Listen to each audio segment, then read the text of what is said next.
Rəhim Rəhimli özü özünü məhv etdi. Onun ölümündə heç kimi günahkar görmürəm. İnsan gərək özü özünü idarə edə bilsin. Müsavat.com xəbər verir ki, bu sözləri əməkdar artist müğənni Almaz Ələsgərli mərhum həmkarı Rəhim Rəhimli barədə Kanal S TV-nin efirində danışarkən deyib.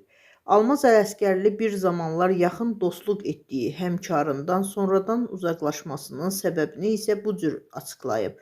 O vaxtlar biz təzə-təzə sənətə başlayanda bir yerdə idik, dostluq edirdik, bir-birimizin evinə gedib gəlirdik, mahnılarımızı oxuyurduq. Amma Rəhim sonra çox dəyişildi. Mən onda bu dəyişikliyi görəndə uzaqlaşdım. Nə qədər istədim Rəhimə deyim ki, bəlkə qayıdasan, amma artıq böyük olmuşdu. Ona nə deyə bilərdim ki?